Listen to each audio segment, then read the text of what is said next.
I'm Eddie Glaude. I'm here at Princeton University, here in the Department of African American Studies. It's August 11th, 2016. Today, I'm joined by some of my favorite people in the world, faculty members here in the Department of African American Studies. We are here with Imani Perry, the Hughes Rogers Professor of African American Studies and author of More Beautiful, More Terrible, The Embrace and Transcendence of Racial Inequality in America. Also, Naomi Murakawa, Associate Professor of African American Studies, the author of The First Civil Right, How Liberals Built Prison America. And lastly, Keeanga-Yamahtta Taylor, author of From Black Lives Matter to Black Liberation. So here we're going to have a discussion about contemporary issues, about this current moment and how complex it is. So let's begin with the election, the Trump and Hillary Clinton phenomena. So what do you make of the latest disaster in this country called the election? What do you make of Donald Trump and what do you make of Hillary Clinton? I think it's an interesting moment because we sort of, the dominant narrative is that there's a presentation on the one hand that there's a kind of an unstudied, histrionic, demonic or fascistic person, right? Right? And on the other side, there's a presentation of someone who's reasonable and experienced and liberal, right? But who will get things done. Who will get things done, right? But if we read behind that, right, we're seeing on the one side there is a center-right candidate who is socially liberal but economically neoliberal, who has had a career of that as a political agenda and is also interventionist, a war hawk. And on the other side, there's someone who is tapping into the kind of the basest forms of bigotry and animosity. And so the spectrum is a right-wing spectrum, and it's one that leaves little possibility for people who have any critical perspective on issues of economic justice, on issues of racial justice. We could go on and on and on. And certainly is an indication of how, so I mean, I guess we could say for the past 40 years, the rightward drift of the nation has taken place. Yeah, I think this is clearly a contest between barbarism or neo-fascism, which are two pretty sad choices to have to make. And I think, as Imani just said, that it's indicative of how far to the right formal politics have moved over the last 40 years, so that Hillary Clinton, who is the Democratic Party's choice, really, when you look at her platform and what it is that she has to offer, is something that, you know, people have described as resembling Reagan's politics of the 1980s, sans some of the social liberalism. But, you know, I think that there's been, from the left at least, some critique of the first Clinton administration in the 1990s and a focus on her support of policies and practices of the Clinton administration in the 1990s. But I think what has been left out of this is what she is actually proposing domestically as part of her program, and the disastrous consequences that would actually have for the people that she is purporting to help. And so her focus on, for example, ending this most current iteration of urban crisis in cities across the country calls for more of these kinds of public-private partnerships, calls for the creation of empowerment zones, which basically allow corporations and businesses to come into under-resourced areas for massive tax benefits, tax breaks, where they are not paying taxes and have no actual guaranteed commitment to hiring people. And this is her solution, which, you know, if you're not paying taxes, then where are the actual funds to support the public infrastructure that is needed to mitigate the worst aspects of poverty. So I think that the wariness should not just be about what Hillary Clinton supported or stood for 25 years ago, although that's important and gives us some insight into the crises that exist today. But it's also important to look at and interrogate what she's actually proposing as policy solutions for the current crisis of poverty, underemployment, and under-resourced public institutions now. What do you think, Naomi? So it's important to evaluate what Hillary Clinton is actually proposing. And it's true that something that gets elided in the way the conversation is being set up as opposition to fascism. I do want to say that there have been some movement successes that have registered in the language of the Democratic Party platform, but not in the policy specifics. Right. So it's meaningful, it's powerful that the platform has the language end mass incarceration and abolish the death penalty, something that a Democratic Party platform hasn't suggested since 1972. And it's a credit to the incredibly hard work that people have been doing the last couple of years and the last couple of decades to get those things on the agenda. But look at the platform, and it goes immediately from end mass incarceration to a platform of building and rebuilding, in particular, reliance on this language of rebuilding trust between police and communities of color, a reference to some historical halcyon day that I have no idea when it ever existed, but I know what rebuilding means in this context, and it's let's give more money to the police. Mm-hmm. So you have a platform that says end mass incarceration that then moves to money for the police, more money for drug courts, which we know frees up the court clog and other criminal courts to facilitate processing of criminal convictions, and more support for building the legitimacy of the criminal justice system, which is the primary concern, not actually ending mass incarceration.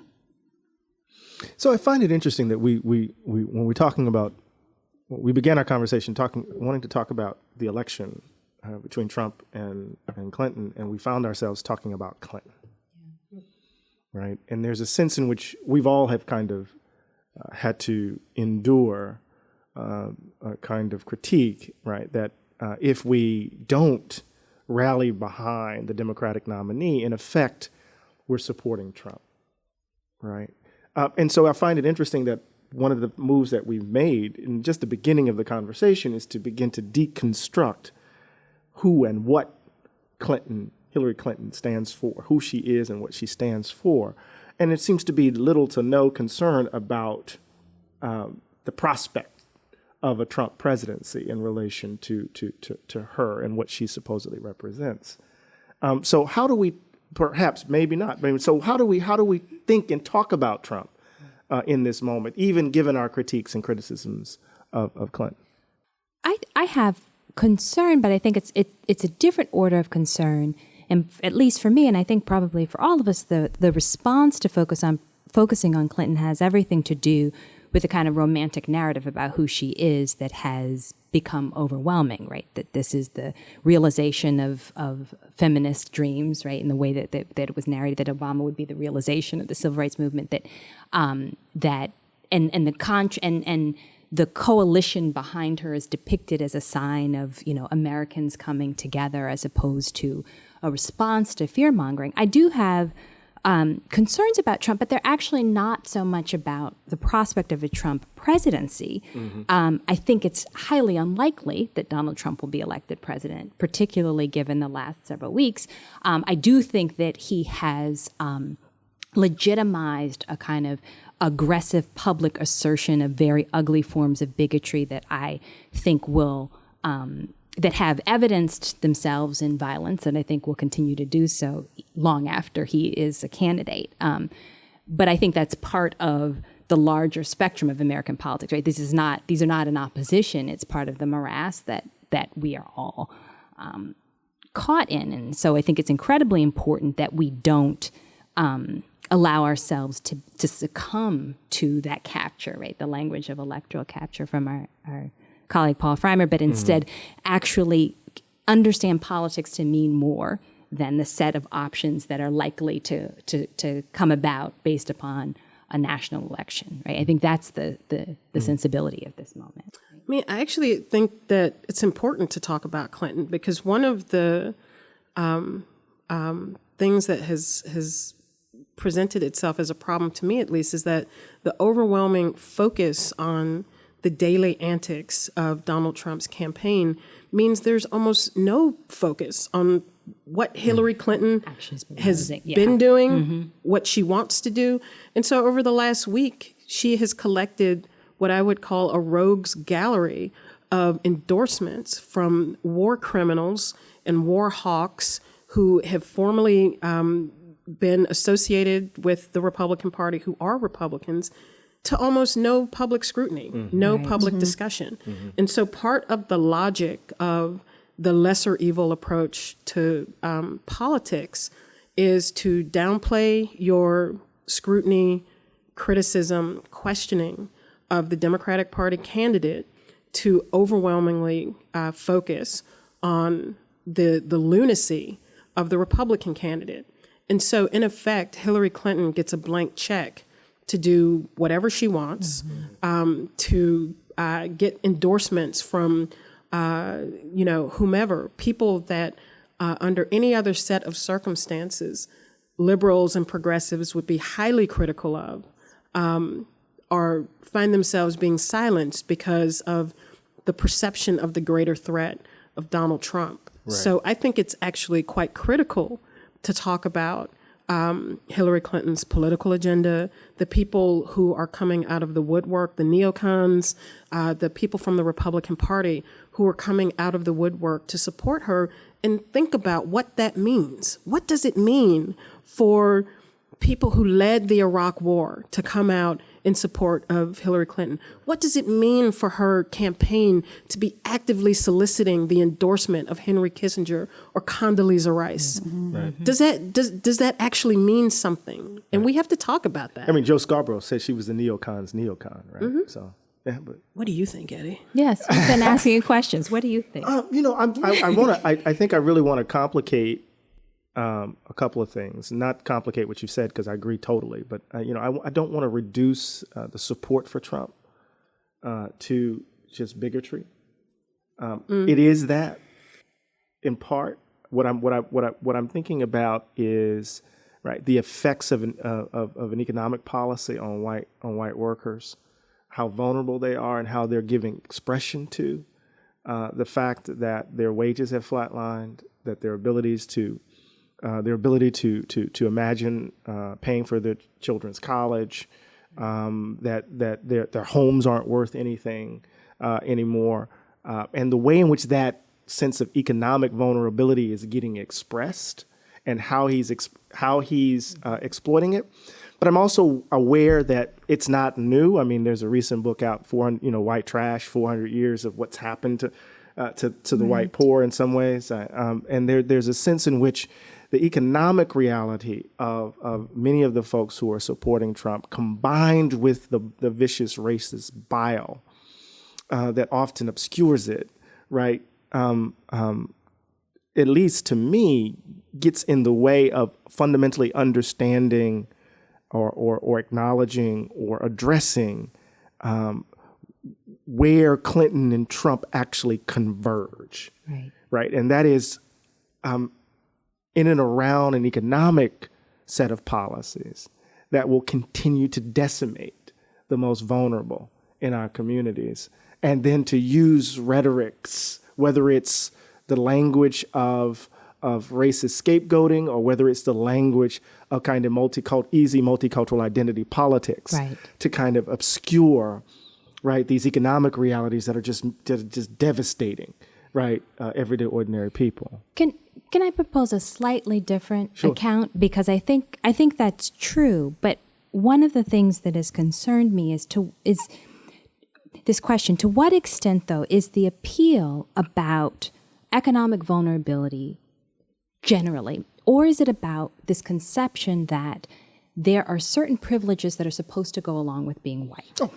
Particularly vis-a-vis, not just vis-a-vis people of color in the United States, but around the world. And this anxiety about global capitalism, about a multiracial elite is not necessarily, right? Because there's a question about why align with Trump, the multimillionaire, as opposed to any, right? There's not an identification with other vulnerable people, right? So I really do think it essentially about whiteness, even if it is about vulnerability. I think it is about white vulnerability as a problem.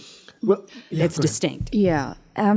So I think that comment is really important, especially when we look at this language that keeps saying Trump supporters are the angry, poor, and working class white people who have been left behind. And while it's undeniable that poor and working class people, all people, including white people, have been screwed, that's not who Trump supporters are. Actually, the median income of Trump supporters is about $72,000 a year. That's higher than the national median income. That's also higher than the median income of Clinton and Sanders supporters. And I think what happens in this conversation is that there's a willingness to say, oh, it's really poor white people who are to blame for racial bigotry, because they're the ones who are operating so irrationally and translating their legitimate economic concerns into illegitimate racial concerns.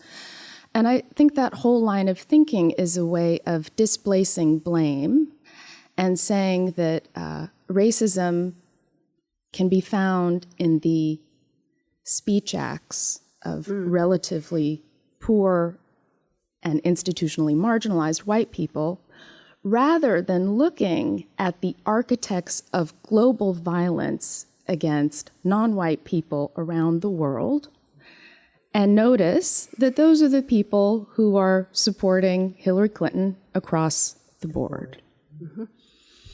See, that's fascinating. I mean, we know that the story, for example, of the caricature of the KKK is that it's principally poor people, principally poor white people who participated, and we know that's not true, right? Historically, that's not true, right? But I think both of you are right. I would suspect that this sense in which white privilege doesn't accord one any kind of protection against the forces of neoliberalism has opened the door for a certain kind of anxiety, a certain kind of rhetoric that is vicious in its implication and in its effect. And we saw this earlier with the guy who wrote The Bell Curve. Murray. Charles Murray. And the way in which, or even in the National, was it the National Review or National Journal, the conservative Bill Kristol, the National Review, Bill Kristol's magazine, right? There's a sense in which there was a characterization, I'm trying to speak to your point, Naomi, of the supporters of Donald Trump as these lazy white people looking for a handout who were strung out on drugs, right? These opiate folks, right? And it was almost as if the rhetoric that described the black poor had been picked up and dropped onto the white poor, when we know that there's always been a kind of description of the white poor in this country as somehow being dysfunctional in certain sorts of ways. So I agree with the point.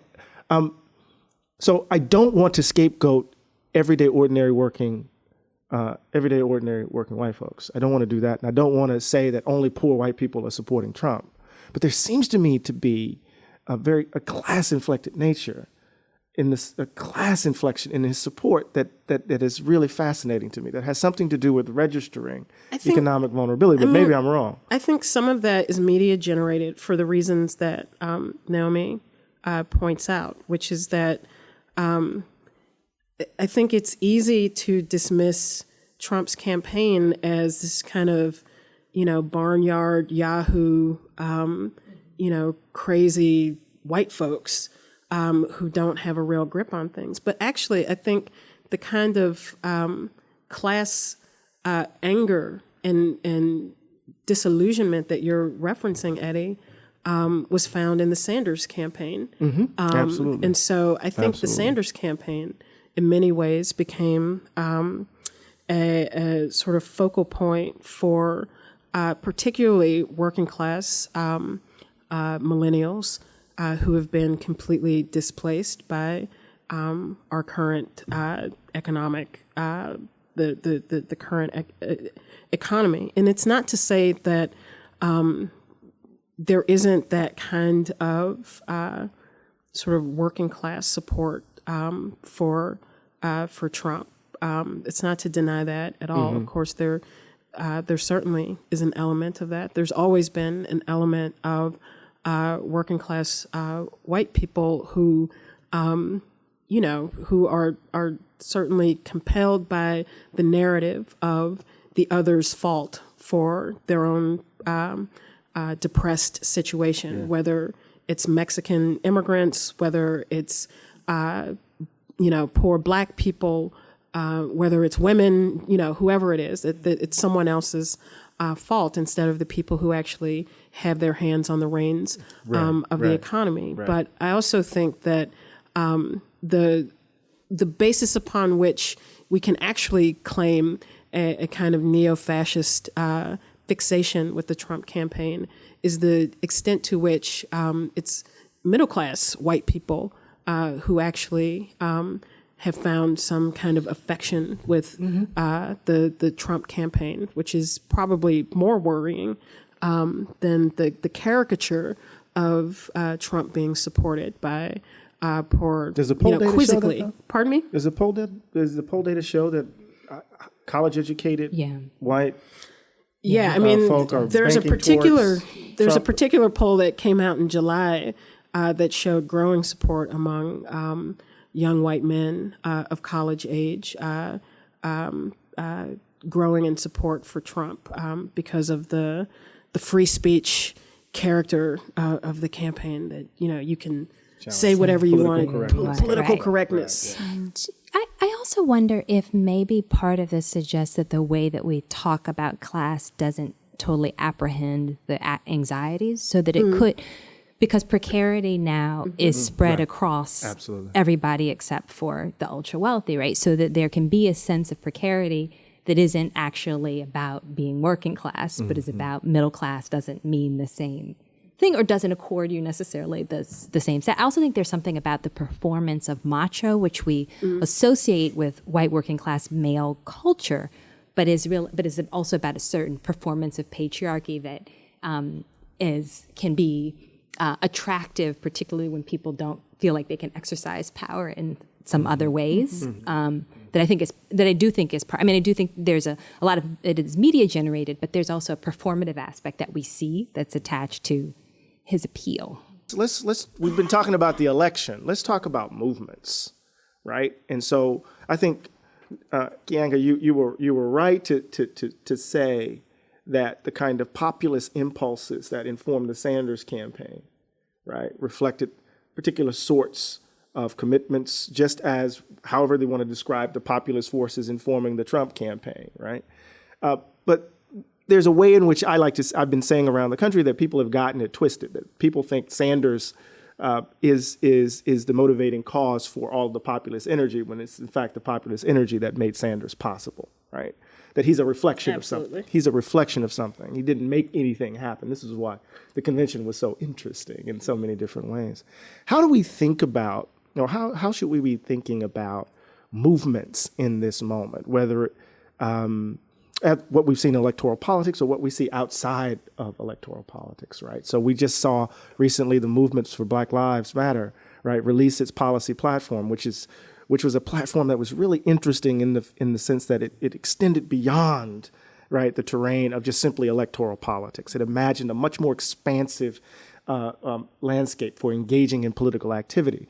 So what do we have to say about movements in this moment, given what we've just described with Trump and Clinton? Well, one thing that I would say to Naomi's point earlier, which I think is very important, is the way that the Black Lives Matter movement, at least, has put its imprint on this electoral season, can be seen through One, the creation of a racial justice platform for the Sanders campaign that did not exist before he was confronted by activists in the Black Lives Matter movement. But I also think the way that Hillary Clinton felt compelled to address the concerns of the movement, if only rhetorically, but still importantly, and how that has been reflected in the Democratic Party platform, but also in the Democratic Party convention, and actually having the parents of some people who were killed by police there, although it was also telling that some parents weren't there. And it's interesting to see who is invited. Who talked. And who spoke, and then who was not invited to be a part of that aspect of the convention. So I think that, part of the issue is that the Democratic Party, I think, has been concerned that without Barack Obama at the head of the ticket, would they be able to get the same kind of crushing Black voter turnout that really was responsible for sweeping Obama into office in both 2008 and also 2012. So I think that they have been particularly sensitive to at least addressing rhetorically Black political concerns.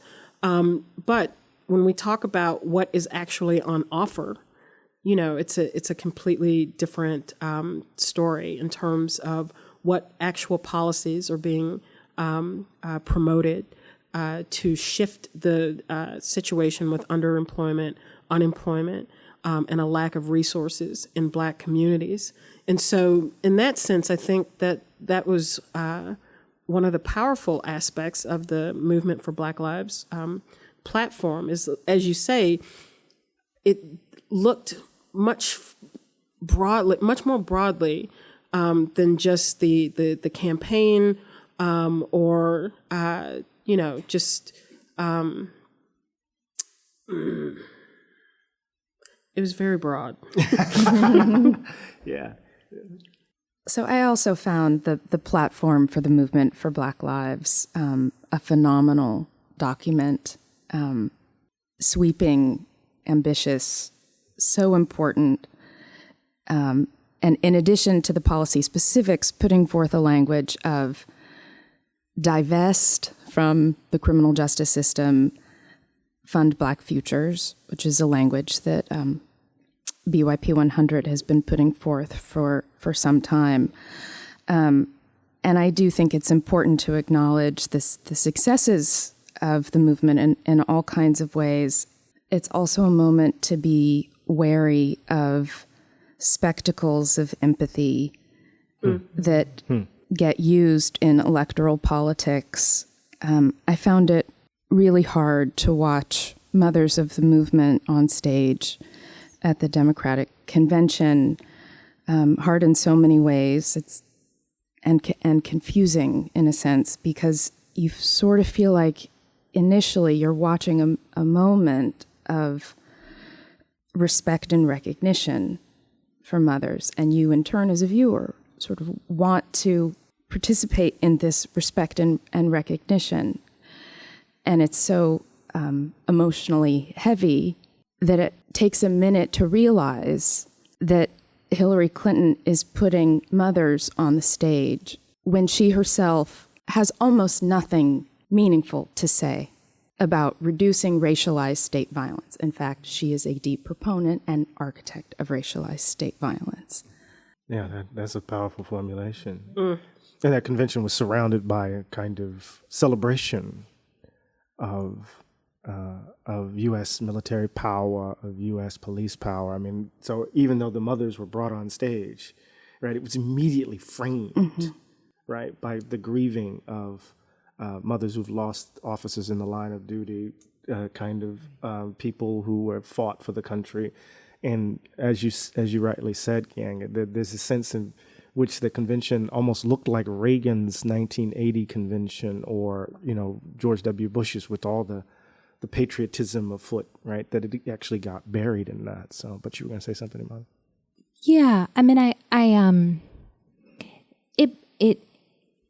I found the Movement for Black Lives platform really important, and I'm going to say in a sort of roundabout way that connects to what you've all said about the convention in particular. So I've been worried over the last couple of years about how in the midst of this incredible blooming of organizing all across the country in various pockets, various communities, that there's this rapid cycle of co-optation. So at the same time as social media allows for people to be networked and to gather rapidly, there's also the sort of the rapid co-optation of figures of the movement, the turn to celebrity. That is part of sort of how both media and capital work today, right? So that people get turned into commodities rather quickly. And so the existence of a platform that moves beyond the individual personality, I think, is really important. I also think even though the language is of policy, a lot of what's in there is political vision. It's not policy. It's about a different ordering of society that is imagined, that isn't dependent upon whether this or that leader or this or that individual organization says, we support this person or that person for president, or we believe that this, we're going to run for this office. Those types of things, I think, are, I think it's really significant. And so that moment at the convention with the mothers of the movement, which I similar to it, Naomi just expressed, I felt I had a very difficult time with it. And what I was trying to articulate in the aftermath is that it wasn't, I didn't want to say they were being exploited by the Democratic Party as though these mothers didn't make a decision to align themselves with the party in this moment. They did. They are political actors. They have a set of beliefs. But rather, what was the spectacle supposed to do to us? And I think that what it was doing to us was, as Naomi talked about, insincere and disingenuous and manipulative, right? And so again, so this is a form of legitimizing the Democratic Party with suffering, by putting Black suffering on display. And so those types of theatrical moments that are a huge part of our political culture, I think there's a possibility of getting around them with things like platforms and agendas and organizations working together on a set of goals as opposed to moments and figures. Yeah, I think in terms of the policy platform, which I agree with Imani, is not really about public policy, but is really about a political vision for what BYP 100 refers to as Black futures. But I also thought that it was a document that marked the process of political maturation that is happening within the movement, which is to say a year ago or a year and a half ago, there was, I think most people in the movement were certainly lured into the fantasy that President Obama, Eric Holder, or Loretta Lynch, or were reasonable people that one could meet with to try to advance the agenda of Black Lives Matter as a movement to stop police killings and to stop racial injustice in the criminal justice system. And I think that for a number of people, that it was tempting to sit around the table and think that perhaps this was a shortcut to get our demands met. And so I think over the last year and a half, after a number of studies and reports, commissions, even a task force convened by the president himself that was purported to be aimed at improving policing in the 21st century.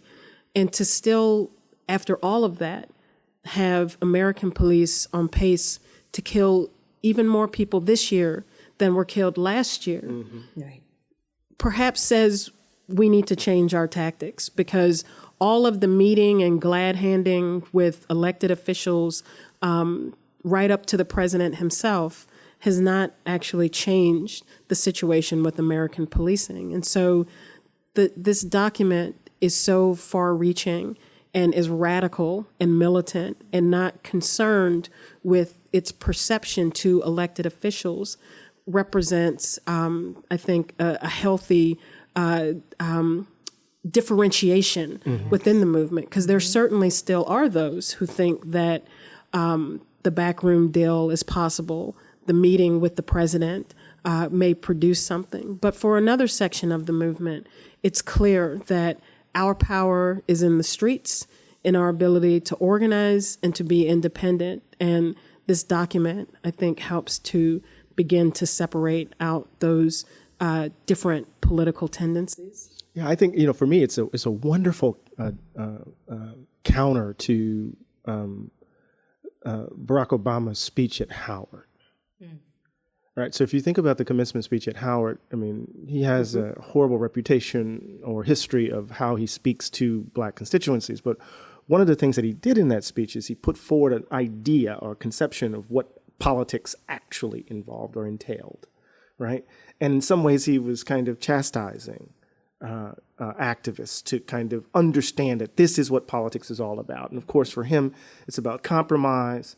Right. It's about a certain way of navigating, right, the limits and constraints of dealing with people who hold different views, and how you have to kind of make.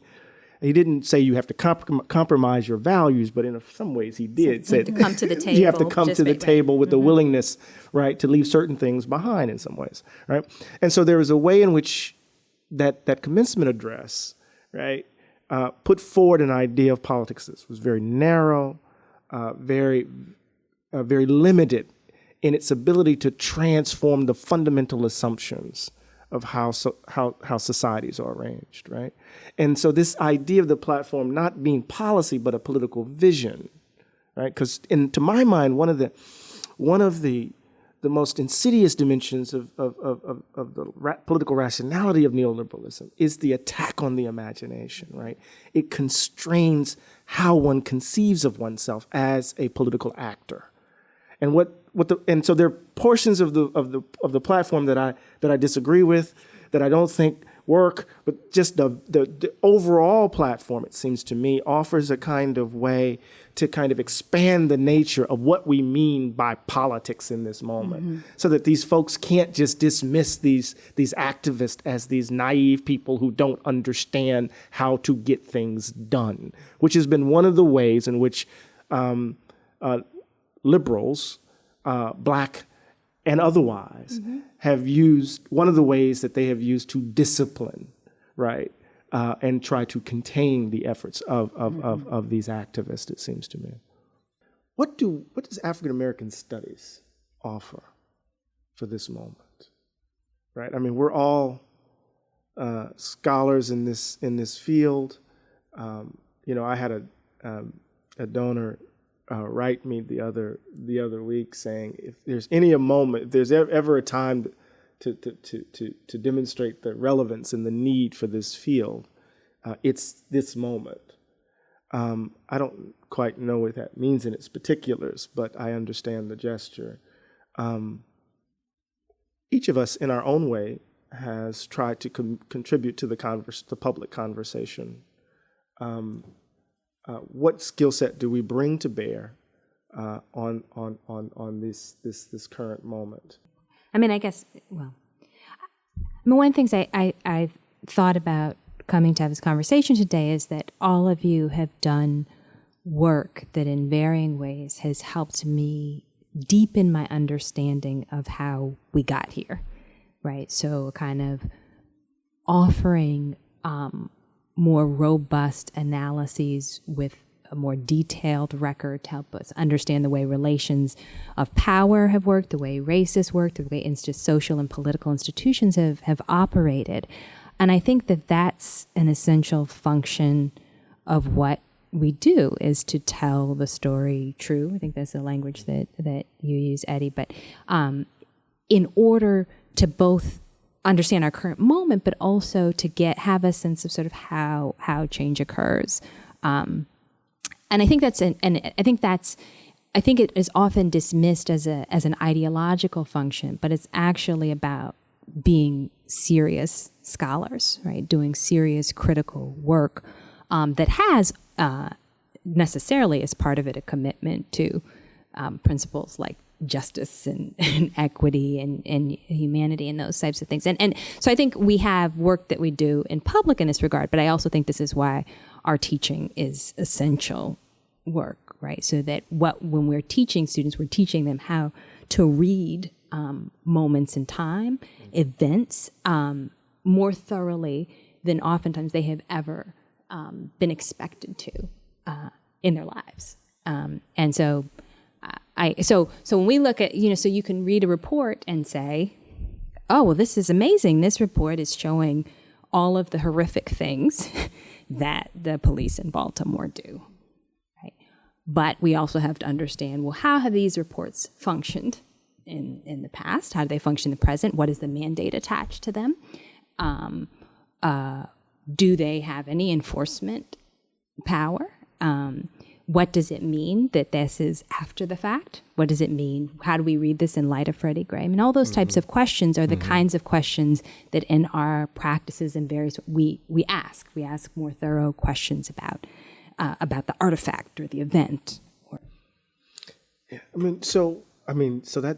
that's really helpful, and I agree with it. What do you make of the description of the moment as a kind of nadir of Black intellectual work, of the work that that you just described, right? So there is an argument out there, right, and it circulates, right, that over the last 8 years in particular, right, that those of us who have the skill set to do the work that we do have, in effect, dropped the ball, that we have been, in some ways, many of us at least, trying to find the word, complicit, of course, in the moment. So that some people would say that this has been a nadir of Black intellectual work, the nadir of intellectual work around people of color, vulnerable people generally. Some people might be you. Well, I didn't want to say that, but yeah, I have said that in some ways, right? So I've made the claim, right, that that we've dropped the ball in terms of kind of thinking critically in public with others. In some ways, that what some of us have done we've aligned ourselves with folks. We may not. Perhaps the word we don't. Perhaps we isn't the right word to describe that, right? So that there are certainly, we talk about neoliberalism has affected every dimension of our lives, including the lives of scholars, and that happens in many forms in universities. It's the casualization of labor. It's the it's the loss of the security of jobs, but it also is an increasing kind of competitive landscape and the idea. The kind of the hamster wheel of productivity, the idea of academic celebrity, the attention machines, all of those things affect our guild as much as any other institution in the society. So the question to me is sort of when we talk about so I agree with you absolutely that has become, and that is also the case with scholars who work on race. And who work on all the various fields that we work in, but I do think there's another set of questions about how we constitute the we, and certainly I think the way that we are constituted in this unit is, notwithstanding engagements in public, is not towards celebrity but towards seriousness and rigor. Yeah, I would agree with that. I just want to push the question, problematize it a bit because I want to implicate myself always. Right, in these processes and procedures, in these dynamics, right? So even as I try to strike a position that in some ways is critical of the very things that you just described, right?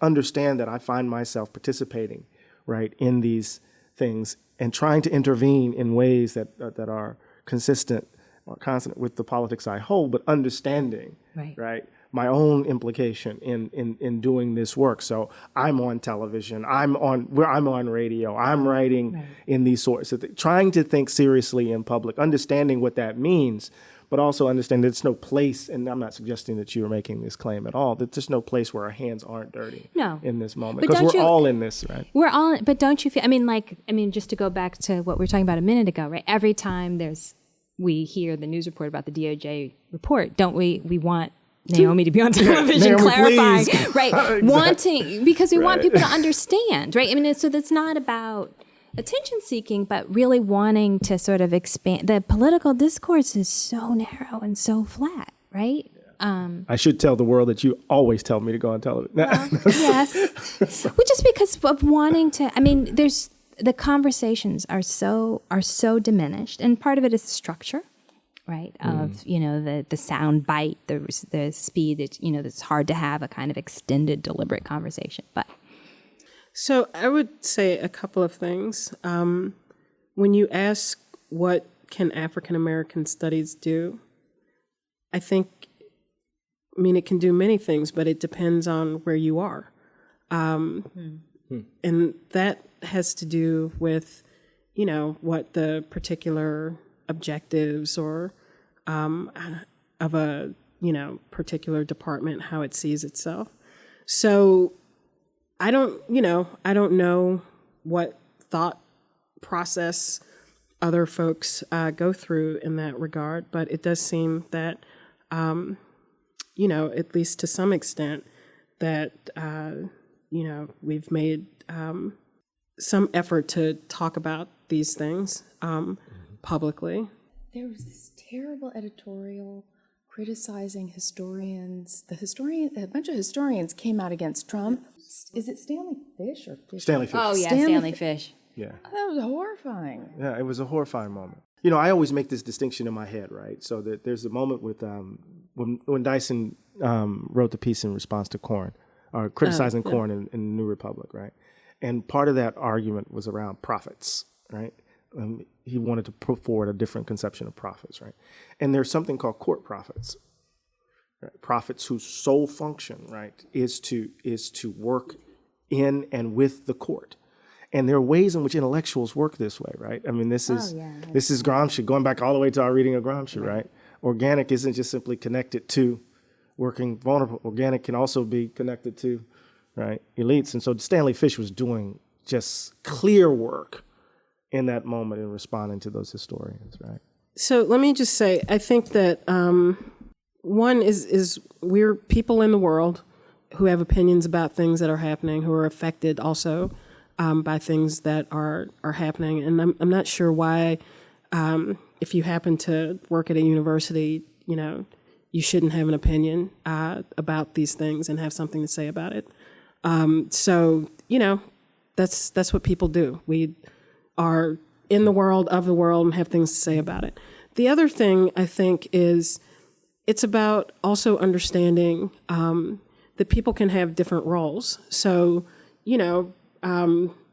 I'm not getting chained to something and getting arrested in a civil disobedience, although I could.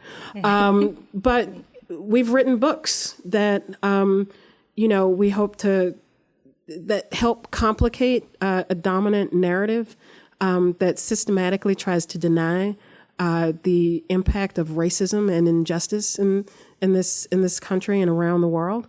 And I wrote my book in particular with the idea of trying to help the movement by bringing a sense of the history that has surrounded this issue of police violence, the history of social movements and the strength of Black political movements and being able to transform politics in the United States. And I think, that is a particular role that we can play as well in terms of being able to talk about these things, to write about these things.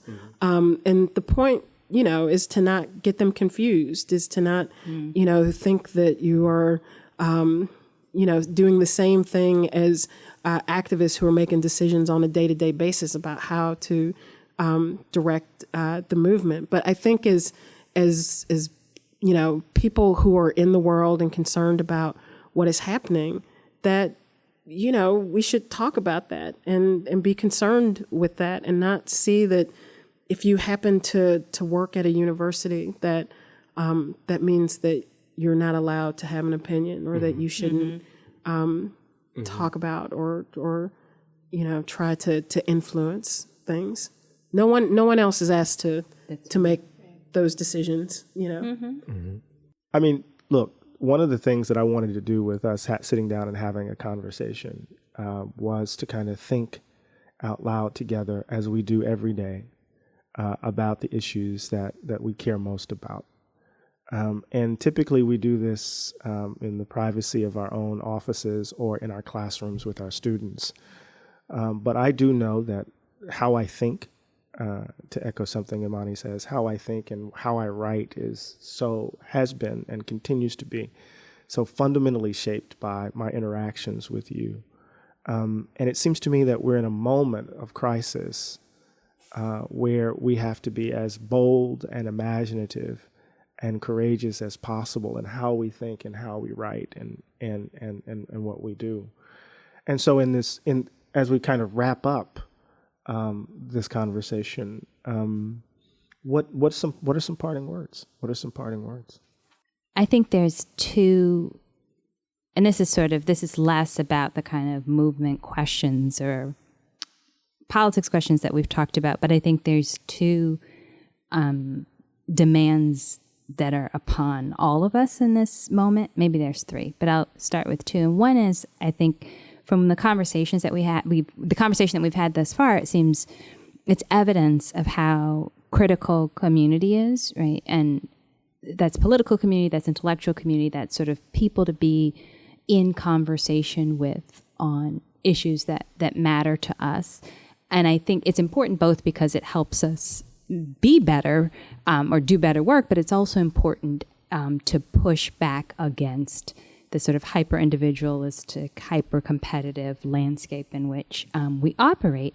And then I think on the other sort of piece of that, around the question of identity, and that is not to suggest that our identities aren't important. Of course they are, but that a set of commitments and values beyond how we identify are essential, to not use identity as a proxy for one's politics, but as an entry point, right? Perhaps to a deeper understanding of the world. And I think that actually facilitates us finding the kind of intellectual and political communities that we need in order to do this work. And one last thought, which is sort of the third piece. It's related to the question you asked about what our function is. I think one of the things that's really difficult is that there's a lot of times those of us who want to do socially meaningful work, there's anxiety about the kind of elitism attached to being academics that can sometimes push us to mute what we have to offer. And I think that I think it's really important to figure out how to sort of offer what we know rather than telling people what to do, but not hesitate about offering what we know, right? I mean, and we also have to be open to learning, but that dynamic relationship, I think, is really, really key, because if we're going to be useful, it's going to be at sharing the things that we actually do, as opposed to, I mean, it's just like what Keeanga was saying, as opposed to thinking that we're serving another function. Right? I'll just say that I think this is we're entering into a very politically intense period, particularly as it relates to race and racial injustice in this country. For the first time in 8 years, there won't be a Black president who has been overwhelmingly reluctant to talk about and discuss issues of race in this country. And so it's difficult to know what that means for the future, with presumably Hillary Clinton at the helm. But we do know, or at least I'm fairly certain, that the Black Lives Matter movement is not going anywhere anytime soon.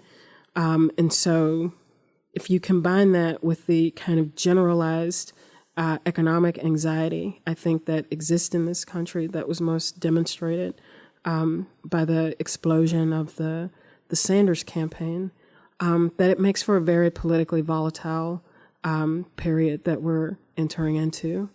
And so in that sense, I think not just what we say or do can have meaning. But I think that it'll be important to think about these things, to talk about them with others. I think it's great that you're going to the Dream Defenders conference. I think that there's a lot to think about. There's a lot to talk about, and I don't have anything particularly profound except that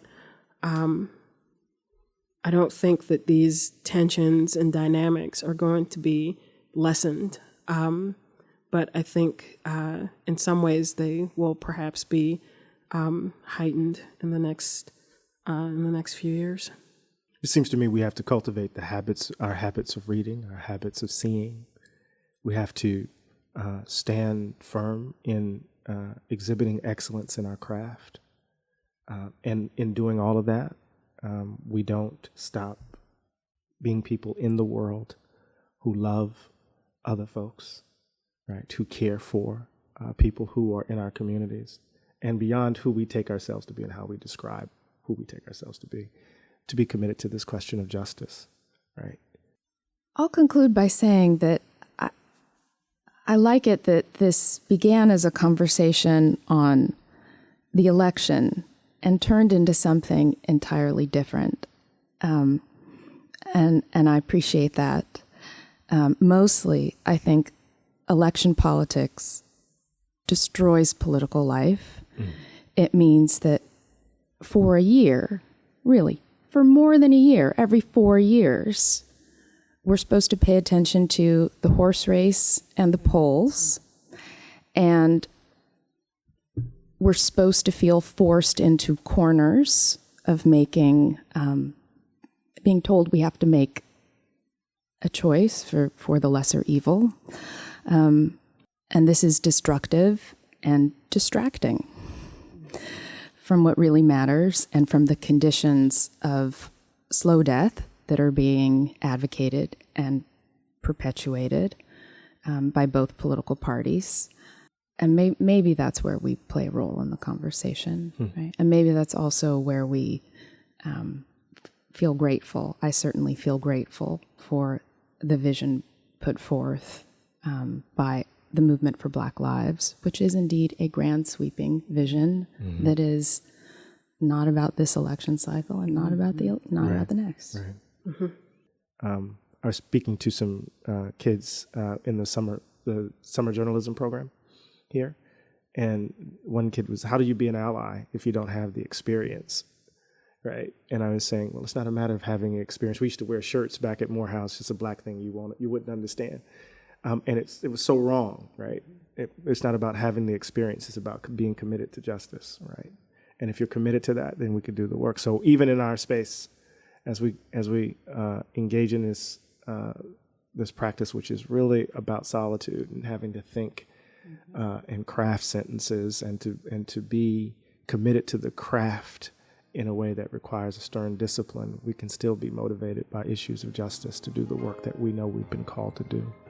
And so I'm thankful for you guys participating in the conversation. Thanks. Thank you. Thank you. Thank you.